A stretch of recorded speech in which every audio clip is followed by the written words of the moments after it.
We had government intelligence people. We had lawyers.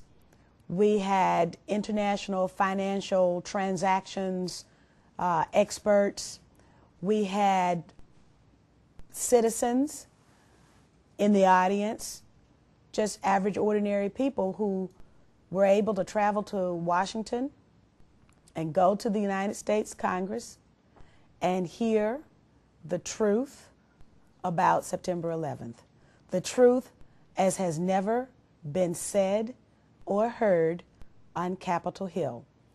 It was all day, about 8 or 9 hours of testimony. And we heard from scholars like Peter Dale Scott, who talked about the relationship with the CIA, between the CIA and what we now call Al-Qaeda.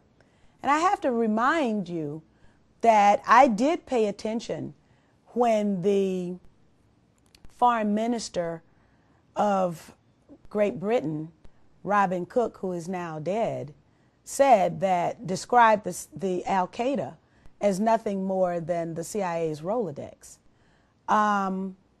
So we had Peter Dale Scott there. We also had an attorney by the name of Charles McMichaels, who talked about the police state.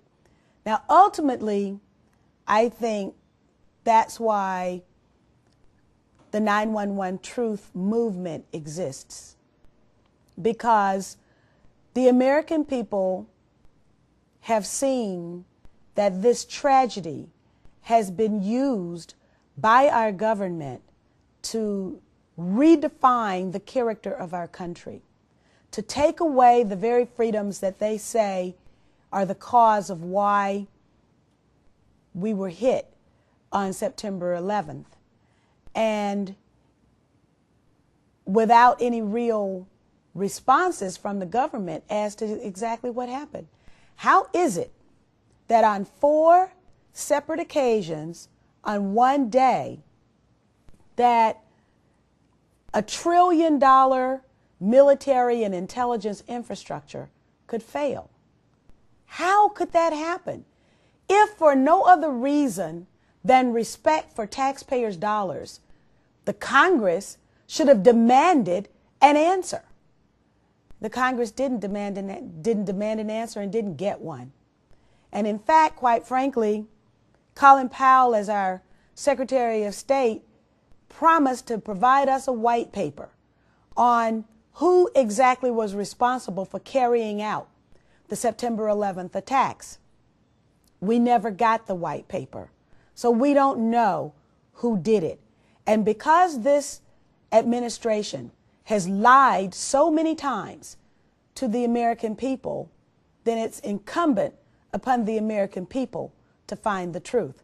So I admire the authors of Loose Change. I admire every individual who is organized in the 911 Truth movement.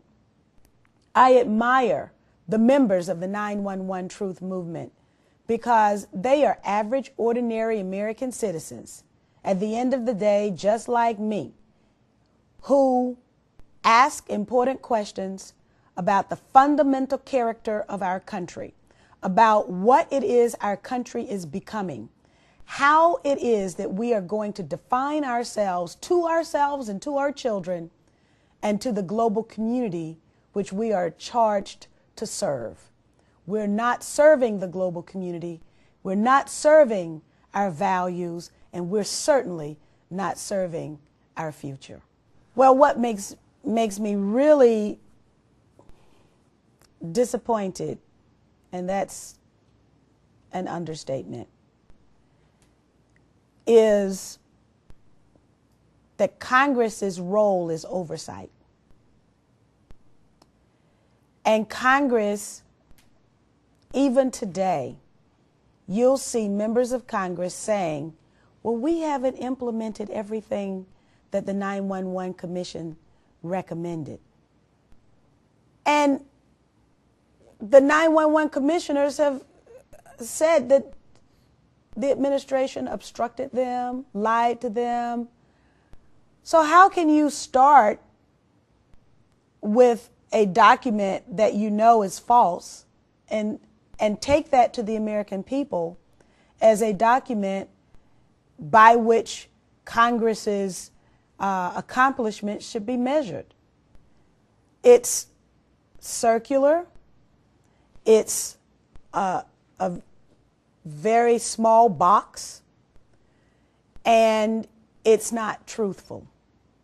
So at the end of the day, the bottom line is that thank goodness for the 911 truth movement. Thank goodness for loose change. Thank goodness for an inquisitive American citizenry that cares enough basically to put their lives on hold so that they can get to the bottom and tell us the truth that the administration won't tell us.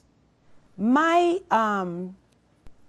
emphasis during the time that I was in Congress, I use the past tense. I'm in Congress now, but I will be out soon.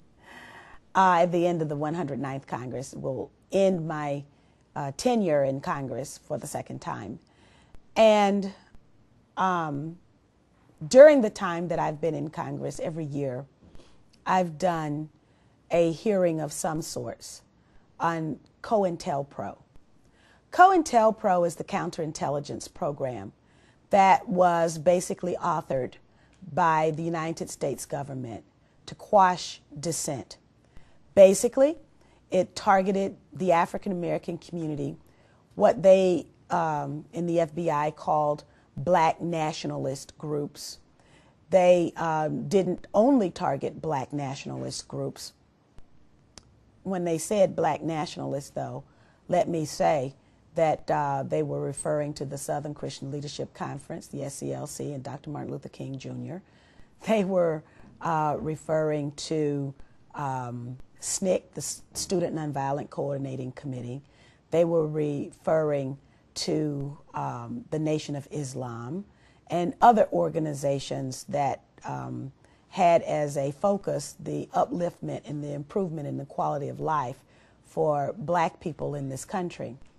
But they also targeted Chicanos, Puerto Rican independentistas. They targeted Native Americans through the American Indian movement. They targeted Students for a Democratic Society, progressive white organizations. They targeted the general white population that might adhere to a message of social justice for this country's minority communities.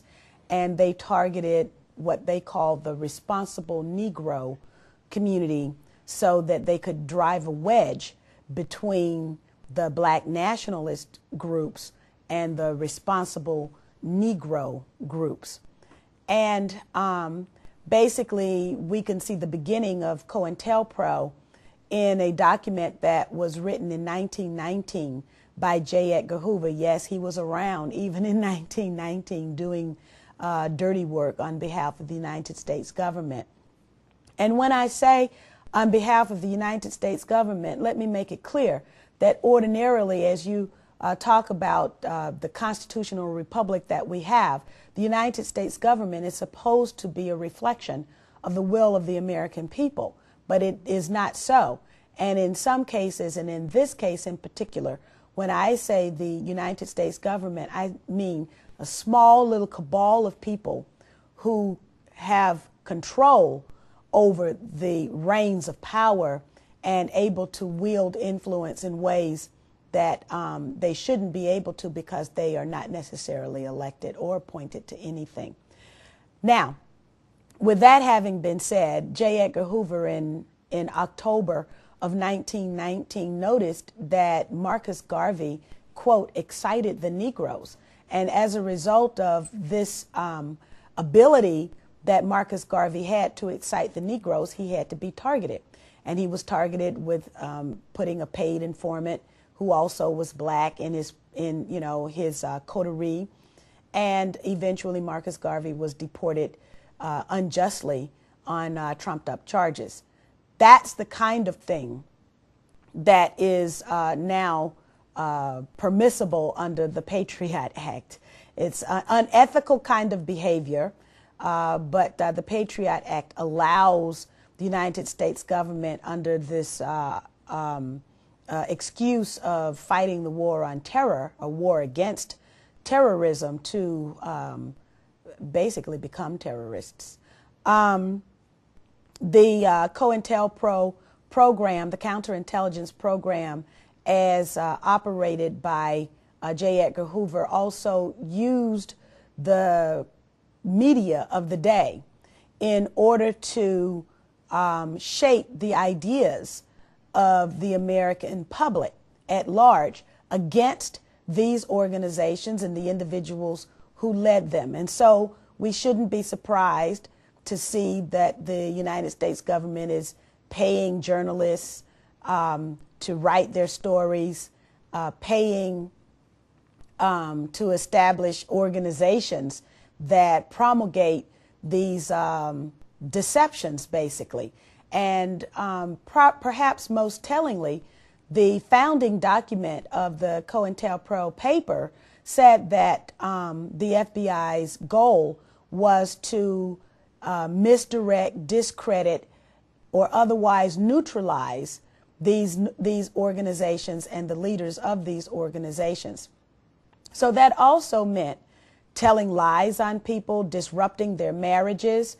It also meant snooping into their bank accounts, their medical records.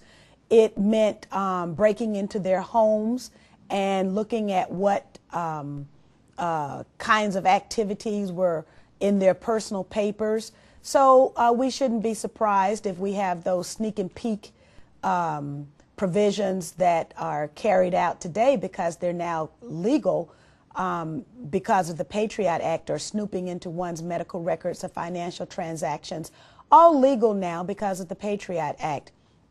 At a time when these activities were illegal, from the early 1900s all the way up to the 1960s and the 1970s in particular, especially intensifying during the rise of the anti-Vietnam War movement. It was Senator Frank Church who made these papers and made these behaviors known to the American people, and he called them un-American, and he called them illegal. Now they are most American, and they are most legal because of the Patriot Act. Well, certain people have never had American law applied to them. And so I would say that the whole construct is bogus to start with. Dr. Martin Luther King was certainly not a terrorist, but he was viewed as such. Nelson Mandela was not a terrorist, but he was viewed as such. And so Dr. Martin Luther King had to be neutralized. That's not my language. That's not my word. That's not my term. The FBI used that term when they said that they had to neutralize the leaders of these organizations. Dr. Martin Luther King Jr. was treated during his day in an illegal manner, but he was treated as today's terrorist.